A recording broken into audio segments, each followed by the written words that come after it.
Hi everyone and welcome to my channel. My name is Professor Phoebe. I have a master's in molecular biosciences and a doctorate in public health specializing in health research methodologies. I'm here to share with you practical tips, bite-sized insights, just to help you gain a better understanding of what is this thing called research. So let's get started.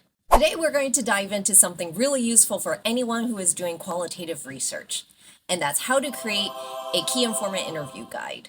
If you're new to this, don't worry, I'll keep things very simple and easy to follow. Let's start with what a key informant interview actually is. In simple terms, it's a one-on-one conversation with somebody who knows a lot and has a lot of experience in the topic that you're interested in finding out more about.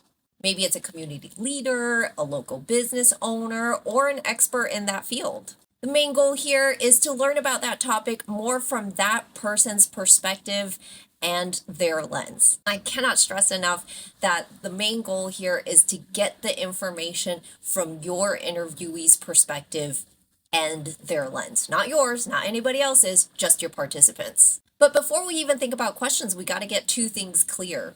First, what is the big goal or purpose of this study? What do you plan to get out of this at the end? Second, pick an approach or theory or model, and this will help shape your questions and understand the answers that come with it. And if you're not sure about the different types of qualitative study approaches, then click on the link below. I have a video on that. So these decisions that you make will guide the rest of your interview guide. Let's use a real world example for this. Let's say you're interested in understanding the health beliefs of pregnancy and maternal health among the Chuukese community. That's your purpose. Let's say you decide to look at this purpose using a theory like the theory of reason action. This helps you craft the questions to understand what's important to the Chuukese community when it comes to maternal health. All right, so now we're in the steps. Step one, we're going to break down the goal. Start by breaking your goal down into smaller topics. Topics can include traditional beliefs about pregnancy and health, or family and community influences around pregnancy and maternal health. It could even be how they find their health information or general challenges or worries around pregnancy and maternal health. Step two, for each topic that we just talked about, write an open-ended question for it.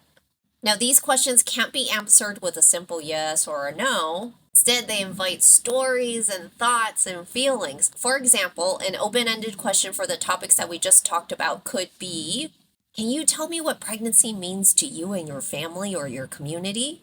What traditions and practices are important for you when it comes to pregnancy? And how do you decide to ask for advice when you have questions about your pregnancy? In some instances, your participants can be a little bit quiet. That's definitely happened to me many times. In that case, I would start with an even more open-ended question, something like, tell me about your last pregnancy. Having a warm and very open-ended question helps you set the pace and relaxes your participants a little bit better. I also want to stress that open-ended questions, especially for key informant interviews for qualitative studies, are so important. They let people share experiences in their own words, and so that way you can really understand what's going on in their head and not what's going on with them and how you translate it in your head. This gives you richer and deeper insights on what the participants are experiencing, what they're feeling, what their thought process are, what their attitudes and beliefs are. All right, so now we're on to step three, and that's add probing questions. These are gentle follow-ups to the main questions to give you a deeper insight on what the participant is describing. Oh, excuse me, I just had like something, saliva went down the wrong tube or something. Anyways, so probes can include, can you tell me a little bit more about that? Or how did that make you feel at that time? Or describe what happens next. In some instances, probes can be like a little checklist to make sure that they hit certain subtopics that you really want to understand. These subtopics can be written down also as probes to help you remember what you need to look for and what information you need to gather during the interview. And finally, step four, that's to practice your guide. Find a friend, try out your interview guide, and see how it flows. Make sure your questions make sense and that all of the information you gather feeds into that purpose and that theory or model or approach that we talked about in the beginning.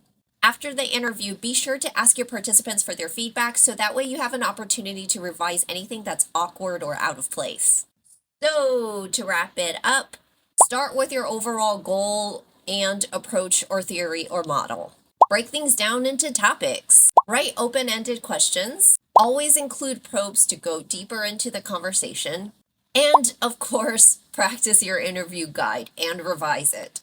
And that's how you create a useful and flexible interview guide for your Key Informant interviews. If this was helpful, remember to hit like and subscribe. Feel free to leave a comment and tell me what you want me to talk more about next. Thanks for watching. Bye.